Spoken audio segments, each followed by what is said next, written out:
وعلی آلک واصحابک یا سیدی یا حبیب اللہ۔ آیت کے ایک حصے میں اللہ تعالی نے محبت کا ایک معیار بیان فرمایا ہے۔ اس آیت کا خلاصہ یہ ہے کہ اللہ تعالی ارشاد فرماتا ہے کہ انسان پر لازم یہ ہے کہ وہ اللہ سے محبت کرے۔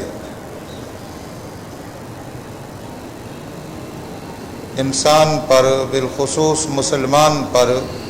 سب سے زیادہ اللہ کا یہ حق ہے کہ وہ سب سے زیادہ اللہ سے پیار کرے، اللہ سے محبت کرے۔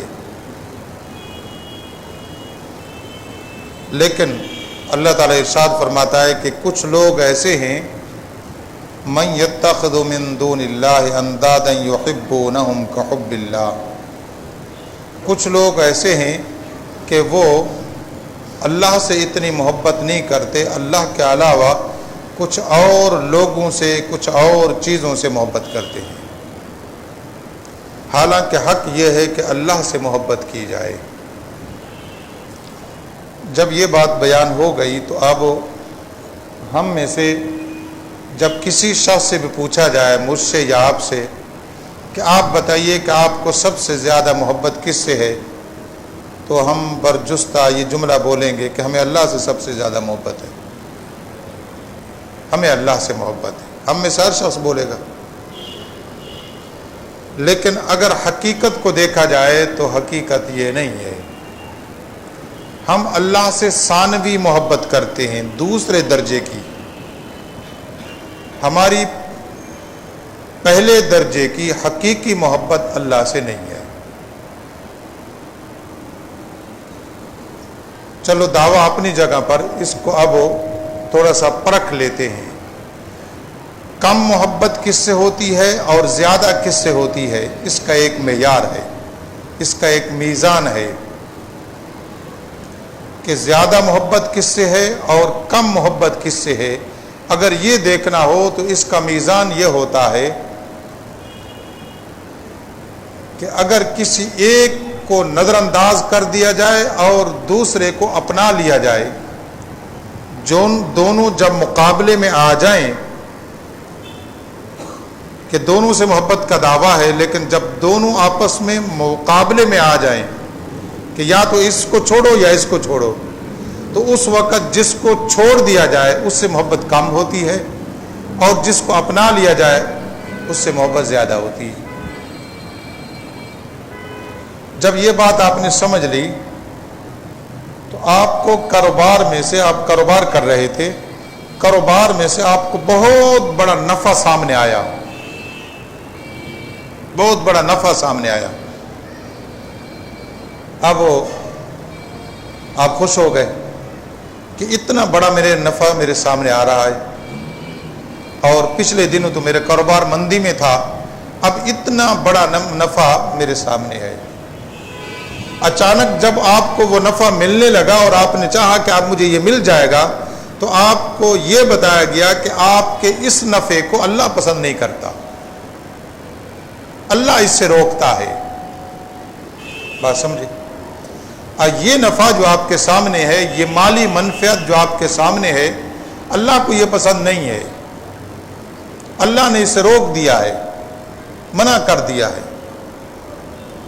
اگر ہم رک گئے، اس نفع کو نہ لیا، اس تجارتی منفعت کو نہ لیا اور اللہ کی بات مان لی، تو پھر اللہ سے محبت زیادہ ہے اور غیروں سے محبت کم ہے۔ اور خدا نہ خواستہ ہم نے کہا ٹھیک ہے اللہ کو بعد میں راضی کر لیں گے، پہلے یہ تو لے لیں، تو اس کا مطلب یہ ہے کہ اللہ کا درجہ دوسرا ہے، اور محبت کے اندر مال دولت ہمیں زیادہ پیاری ہے۔ علی ھذا القیاس، دنیا کے اندر اولاد سامنے آ جائے کہ ایک طرف اولاد ہو، دوسری طرف اللہ ہو، اللہ سے مراد اللہ اور اس کے رسول یعنی دین، تو انسان اپنی اولاد کو ترجیح دے، اللہ اور اس کے رسول کے حکم کو چھوڑ دے، تو اس کا مطلب یہ ہے کہ اللہ سے محبت دوسرے درجے کی ہے۔ دنیا کی کوئی خواہش ہو، دنیا کی کوئی خواہش ہمارے سامنے آ جائے، بہت سی خواہشات ہوتی ہیں، وہ خواہشات جب ہمارے سامنے آئیں اور ان کو ہم حاصل کرنے لگے تو پتہ یہ چلا کہ یہ خواہش تب پوری ہوگی جب اللہ اور اس کے رسول کے حکم کو ہم ٹکرائیں گے، اور ہم نے اس خواہش کو پورا کر لیا تو اس کا مطلب یہ ہے کہ ہمیں اللہ سے اول درجے کی محبت نہیں ہے۔ اللہ تعالیٰ ارشاد فرماتا ہے وَمِنَ النَّاسِ، کچھ لوگ تم میں سے ایسے بھی ہیں، من تبعیضی آئے، وَمِنَ النَّاسِ، تمہیں لوگوں میں سے کچھ لوگ ایسے ہیں، يَتَّخِذُ مِن دُونِ اللَّهِ أَندَادًا، وہ اپنے محبوب بنا لیتے ہیں، وہ اپنے محبوب بنا لیتے ہیں اللہ کے علاوہ، یحبونہم کحب اللہ، وہ ان سے ایسی محبت کرتے ہیں جو اللہ سے کرنی چاہیے، یعنی اول درجے کی محبت کرتے ہیں اپنی ان محبوب چیزوں سے، حالانکہ اول درجے کی محبت کس سے ہوتی ہے؟ اللہ سے ہوتی ہے۔ لہذا یہ آیت کافروں کے بارے میں نہیں ہے، مسلمانوں کے بارے میں ہے کہ اب مسلمان کا رویہ یہ ہو گیا ہے کہ اللہ اور اس کے رسول کے مقابلے میں وہ ان چیزوں کو اپناتا ہے۔ اگر پوری زندگی میں نہیں، پوری زندگی اپنی جگہ پر، ہمیں روزانہ دن کے اندر ایسا سامنا ہوتا ہے کہ ایک چیز جو ہمیں پسند ہے، جو ہمیں اچھی لگتی ہے، خواہش میں ہے، وہ سامنے آئی، لیکن اللہ اور اس کے رسول کا حکم سامنے آ گیا۔ بات سمجھ رہے ہیں؟ گھر والوں نے کہا کہ ڈیفنس کے اندر، کلفٹن کے اندر، جمشید روڈ میں آگے گارڈن وغیرہ کے اندر اچھا مکان لینا ہے، کھارا در کو چھوڑنا ہے۔ ہو سکتا ہے کسی کی بیوی یہ خواہش کرے، اس کو چھوڑنا ہے، وہاں جانا ہے۔ اب یہ بھی ایک یہاں کھارا در والوں کے لیے ایک کیا کہتے ہیں کہ خاص قسم کا فارمولہ بن چکا ہے، اور یہ اعزاز بن چکا ہے کہ کھارا در کو چھوڑنا ہے، ادھر ادھر جانا ہے، کلفٹن۔ یہ نہیں کہ شوہر کی طاقت بھی ہے کہ نہیں، اب یہ خواہش ہے بیوی کی وجہ سے، بچوں کی وجہ سے، یا اپنے آپ کو اونچا دکھانے کی وجہ سے، سب لوگ تو چھوڑ گئے، میں کیوں بیٹھا ہوں۔ اب وہاں کی خواہش ہے جانے کی اچھے علاقے میں، صاف ستھرے علاقے میں، لیکن یہ خواہش تب پوری ہوتی ہے جب اللہ اور اس کے رسول کے حکم کو نظر انداز کر دیا جائے۔ ناجائز کمائی کریں گے تب بنے گا بالفرض، یہ نہیں کہ ہر شخص نے ناجائز کمائی سے وہاں مکان لیا ہوا ہے، میں یہ بات نہیں کر رہا۔ بالفرض کسی کی طاقت نہیں ہے، لیکن اس کے سامنے اولاد آ گئی، اس کے سامنے بیوی آ گئی، اس کے سامنے گھر والے آ گئے کہ نہیں وہاں لینا ہے، وہ کہے گا آپ کی خواہش تو ہے، لیکن مجھے تو وہاں ناجائز پیسہ کما کر جانا پڑے گا، وہاں سے قرضہ اٹھا کے جانا پڑے گا، سودی کاروبار کی بنا پر وہاں جا سکتا ہوں، کچھ بھی کرو وہاں جاؤ۔ اب اگر کسی نے ایسا کر لیا تو اس کا مطلب یہ ہے کہ اللہ سے زیادہ وہ اولاد سے محبت کرتا ہے، اللہ سے زیادہ وہ بیوی سے محبت کرتا ہے، اللہ سے زیادہ اپنی خواہشات سے محبت کرتا ہے۔ قرآن پاک میں دوسری جگہ پر اللہ نے فرمایا کہ تم نے بہت سے خدا بنا لیے ہیں، اللہ نے 25ویں پارے میں، اور اس کے علاوہ کچھ اور جگہوں پر بھی ہے، 19 پارے میں بھی ہے، اللہ تعالیٰ ارشاد فرماتا ہے تم نے بہت سے خدا بنا لیے ہیں اور مجھ خدا کو چھوڑ دیا ہے، اور جو خواہشات کے خدا بنا لیے ان کو اپنا لیا ہے۔ مسلمان کی شان یہ نہیں ہوتی۔ وہ مشہور بات ہے، حضور اکرم صلی اللہ علیہ وآلہ وسلم مسجد نبوی سے باہر نکلے مدینہ منورہ میں، تو باہر نکلے اور ایک گلی میں ایک سائڈ پر آپ تشریف لے جا رہے تھے کہ ایک مکان بالا خانہ نظر آیا کہ نیچے مکان ہے، اوپر مکان ہے، گنبد والا مکان، اونچا مکان، تھوڑا سا دوسرے مکانوں سے کچی آبادی ہو، اس میں کوئی ڈبل سٹوری بنا لے، ایسا کسی کا مکان اونچا نظر آیا۔ حضور اکرم صلی اللہ علیہ وسلم نے فرمایا یہ کس کا مکان ہے؟ عرض کی گئی یا رسول اللہ فلاں صحابی کا ہے۔ آپ نے وہ گلی بدل دی، وہ راستہ بدل دیا۔ اس صحابی تک یہ بات پہنچ گئی کہ تیرا اونچا مکان اللہ کے رسول کو پسند نہیں ہے۔ بات سمجھ رہے؟ یہ بتا رہا ہوں کہ اصل ایمان کیا ہے، اصل ایمان کا تقاضا کیا ہے۔ اس صحابی تک جب یہ بات پہنچی کہ فلاں آپ کا اونچا مکان اللہ کے رسول کو پسند نہیں ہے، اور جو بات اللہ کے رسول کو پسند نہیں وہ در حقیقت اللہ کو پسند نہیں ہوتی، تبھی اللہ کا رسول ناپسند کرتا ہے۔ وما ينطق عن الهوى ان هو الا وحی یوحى، اللہ کا رسول کی اپنی کوئی مرضی نہیں ہوتی، اللہ کو جو پسند ہوتا ہے اللہ کے رسول کو وہی پسند ہوتا ہے۔ اللہ کے رسول تو اپنے خدا کی مرضی پر چلتے ہیں، خدا کی رضا پر چلتے ہیں، میرا اللہ مجھ سے کس حالت میں خوش ہوتا ہے وہی اپناتے ہیں۔ اس صحابی نے ایک دو دن کے بعد حضور اکرم صلی اللہ علیہ وسلم کی بارگاہ میں حاضر ہوا، حضور اکرم صلی اللہ علیہ وسلم نے کو خاص توجہ نہ دی، آپ کے ذہن میں تھا کہ اس کا مکان اونچا ہے۔ عرض کی یا رسول اللہ صلی اللہ علیہ وسلم، میرے ماں باپ آپ پر قربان ہو جائیں، یہ چھوٹا سا مکان تھا میں نے تو گرا دیا ہے، آپ کو ناپسند تھا نا، مجھے پتا چلا کہ میرا اونچا مکان آپ کو پسند نہ آیا، جیسے ہی مجھے پتا چلا میں نے تو گرا دیا ہے، مجھے تو وہ نہیں چاہیے جو آپ کو پسند نہ ہو۔ حضور اکرم صلی اللہ علیہ وسلم نہایت ہی رحمت والے چہرے سے اس کی طرف متوجہ ہوئے اور آپ نے فرمایا، اے صحابی تو سن،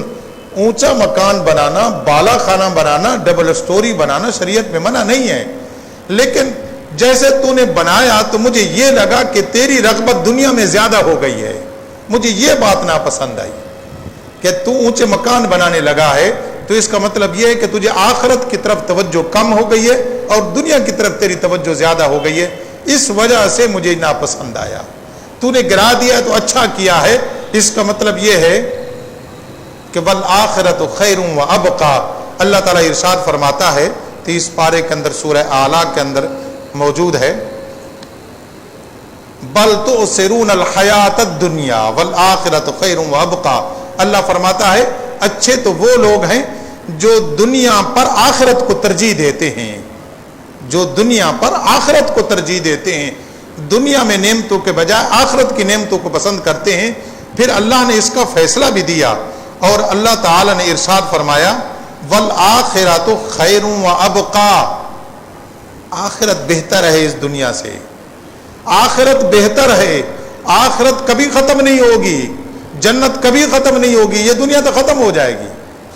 دنیا میں تو تم رہو گے نہیں، وہاں تو ہمیشہ رہو گے۔ اس لیے اللہ تعالیٰ نے فرمایا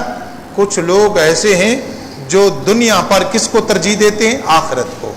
ہمارا آخرت میں مکان اچھا ہونا چاہیے، ہماری قبر اچھی ہونی چاہیے، حساب اچھا ہونا چاہیے، اس دنیا میں رہیں جیسے بھی رہیں کوئی حرج نہیں، آخرت اچھی ہونی چاہیے۔ اللہ فرماتے یہ لوگ اچھے ہیں۔ تو اس آیت کے اندر اللہ تعالیٰ نے ارشاد فرمایا والذین آمنوا اشد حبا للہ، کچھ لوگ تو ایسے ہیں کہ اللہ سے زیادہ دوسری چیزوں سے محبت کرتے ہیں، لیکن جو صحیح ایمان والے ہیں، جن کے پاس صحیح ایمان ہے، اللہ فرماتا ہے والذین آمنوا، جو صحیح ایمان والے ہیں، اشد حبا للہ، وہ سب سے زیادہ اللہ سے محبت کرتے ہیں، باقیوں سے بھی محبت کرتے ہیں، والدین سے محبت کرتے ہیں، اولاد سے محبت کرتے ہیں، گھر والوں سے محبت کرتے ہیں، رشتہ دار وقارب سے، دوست احباب سے، سب سے محبت کرتے ہیں، لیکن سب سے اعلیٰ محبت کس سے؟ اللہ سے۔ اور یاد رکھیے اللہ کے جو بندوں سے محبت ہوتی ہے، جیسے اللہ کے رسولوں سے محبت، اللہ کے انبیاء سے محبت اور نیک لوگوں سے محبت، یہ ان کی محبت نہیں ہوتی، یہ در حقیقت اللہ کی محبت ہوتی ہے۔ اللہ کی وجہ سے تو ہمیں اچھے لگتے ہیں۔ میں نے اسی مسجد کے اندر دیکھا کچھ لوگ دوسرے لوگوں سے ملتے ہیں، ہاتھ ملا رہے ہوتے ہیں، میں پوچھتا ہوں آپ اس کو جانتے ہیں کہ آپ نے اس کو ہاتھ ملایا؟ اپنی اس مسجد کی بات کر رہا ہوں کہ بعض لوگ لپک کر ایک بندے کو ملتے ہیں جو مسجد میں آیا، اس کو ہاتھ ملایا، تو تجربہ کی خاطر مجھے اندازہ تھا، لیکن میں نے پوچھ لیا آپ نے اس سے ہاتھ ملایا ہے بڑے محبت والے انداز میں، آپ اس کو جانتے ہو؟ کدے نہیں، جانتا تو نہیں ہو۔ تو میں نے کہا اتنی محبت میں ہاتھ کیوں ملایا؟ تو یہاں کا ایک نمازی اس نے کہا اس لیے ملایا ہے کہ یہ مسجد میں آتا ہے مجھے اچھا لگتا ہے، بات سمجھے، یہ مسجد میں آتا ہے مجھے اچھا لگتا ہے، مسجد میں آ کر نماز پڑھتا ہے، اچھی طرح بیٹھا ہے مجھے اچھا لگتا ہے، یہ بچہ ہے سب سے پہلے آ جاتا ہے مجھے اچھا لگتا ہے۔ اب یہ محبت کس سے ہے؟ اللہ کی وجہ سے ہے، اللہ کی وجہ سے۔ لہذا اللہ کے نبی سے محبت ہے اللہ کی وجہ سے، کیونکہ اللہ ہمارا محبوب ہے اور وہ اللہ کے محبوب ہیں، اسی طریقہ سے صحابہ سے، سلف صالحین سے، جتنے ہمارے بزرگان دین گزرے ہیں، ان سے محبت اس لیے ہے کہ وہ اللہ کے محبوب ہیں، اللہ سے محبت کرتے ہیں۔ تو اللہ تعالیٰ ارشاد فرماتا ہے والذین آمنوا اشد حبا للہ، محبت کا اعلیٰ معیار یہ ہے کہ اللہ سے محبت کرو، اور کسی سے اگر محبت کرو تو اللہ کے واسطہ سے کرو، اللہ کی نسبت سے کرو۔ اللہ تعالیٰ کو یہ بات پسند ہے۔